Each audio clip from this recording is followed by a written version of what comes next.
Welcome to the Michigan Football Junkies podcast.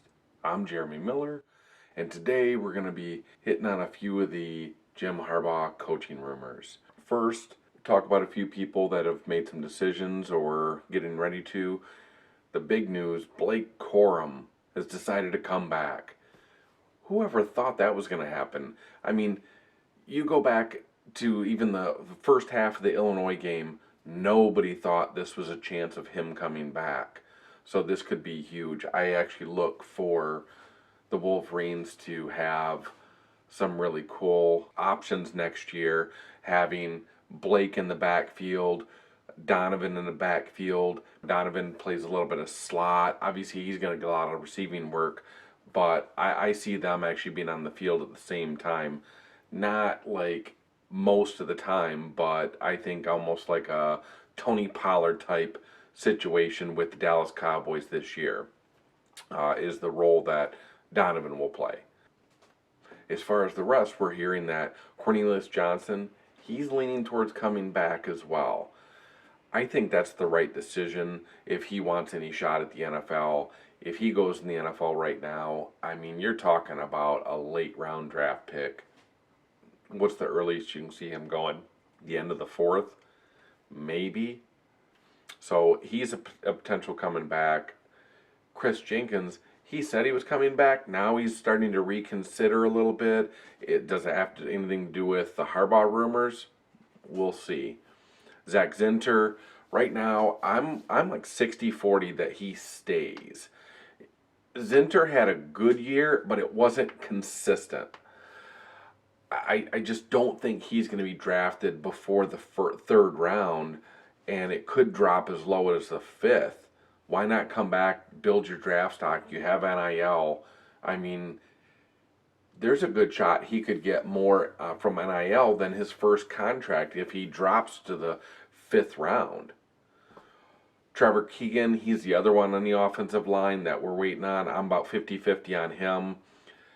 If we can get both of those guys back, adding in Ladarius Henderson as well as Nugent, man, you're talking about a potential really nice situation on the offensive line for Michigan. We'll have to see how these last few players shake out as far as their decisions. That's coming up here at the end of the week. Now, over to the Harbaugh situation. Tom Mars is now going to represent Jim Harbaugh in the hearing with the NCAA about the level 1 allegations of either misleading or not cooperating with the NCAA's investigation. So here's my thing. If Harbaugh was leaving, why does he need a lawyer? Why would he need Tom Mars if he was going to go to the NFL? You're only considering an attorney if you are planning on coming back. And if he is really on the fence, why would he hire him now? You could wait. If he was truly undecided and he was leaning towards the NFL, why would he hire him now? Everybody's hired an attorney before. You got to put down a retainer. Why is he forking over a bunch of money if he doesn't need to? He is tipping his hand without saying it. This is the same thing year after year. The NFL guys don't have Harbaugh's information. He proved that when he was leaving the 49ers. All of them said, oh no, he's taking another NFL job. He's not going to Michigan. And then every year, oh, is Harbaugh going to jump to the NFL? Is he going to go? Is he going to go? Is he going to be in? This is rumored he's their top coach on this team's board. And he wasn't even talking to him for years. He talked to him last year for the first time, and he let Michigan know. He let the players know. He let the recruits know at the beginning of the 2021 season. Now, this year, he did not. He didn't tell everybody up front, like way in the beginning. He said it wasn't going to. But he obviously did have a virtual interview with Denver. From what I hear, he's using that as a backup. Right now, you have some information with Tom Myers being hired by Harbaugh, and number two, Blake is coming back. You really think he would have announced his return if he thought Harbaugh wasn't going to be there? And if so, would he have been given the impression that Sharon Moore was going to be the head coach, the favorite for the head coaching job? Because if there was a possibility that Blake was coming back and they were going to have an entire new staff, I think he would reconsider and he would not be coming back to Michigan. They're giving you some information without giving you information. But from what we understand, Ward Manuel is actually in negotiations with Jim Harbaugh about a new contract for not only him but also more money for his assistants. This is a big deal. Harbaugh wants more money for himself, but also for his assistants.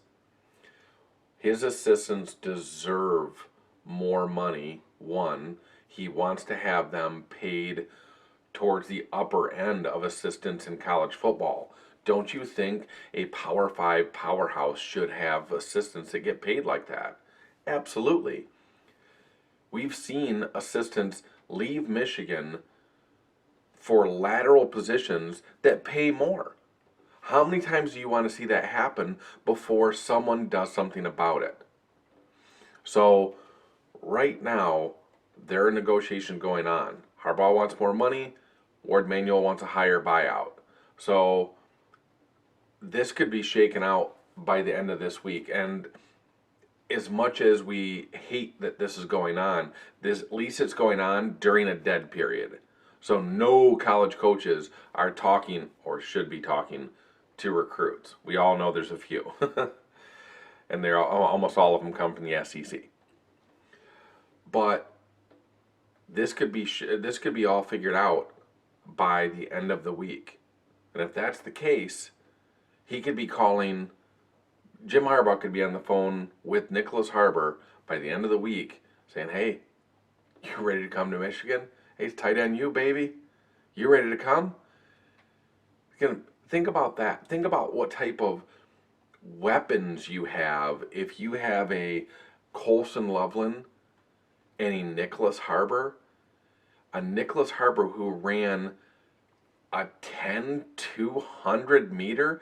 This guy's 6'5", nearly 240. Good Lord.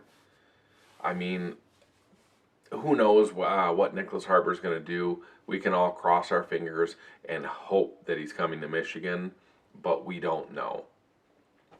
As far as coming up, don't forget go check out my YouTube channel. It's Michigan Football Junkies on. If you do at Michigan Football Junkies, you'll find me. If not, look for just Google Football Junkies on YouTube, and you'll see the Michigan banner there. And you can't miss it. So that'll have all the recruits on there. I'm starting to also have another playlist on that channel that's going to show college quarterbacks going into the draft. I know a lot of people really get into the NFL draft, and I'm starting to put some of those out as well. But we're going to have some more content put out later this month with recruits. I'm probably going to be having I'm probably going to have another person on for some of those. He's a big Michigan guy. I just love talking football with him, and I think you guys are too. And hopefully, maybe it'll work out, and I'll have a partner in crime on this thing. But we'll talk about recruiting, and we'll break down each player, and we'll go a little bit more in depth. We'll try and break it up into a couple segments so that way we're not going on like an hour and a half long rant on all the players coming into Michigan. So we'll put that out. Thanks so much for listening, and don't forget to check us out on Twitter. It's at FBJunkies_. And I'm Jeremy Miller, and we'll see you next time. And as always, it's great to be a Michigan Wolverine!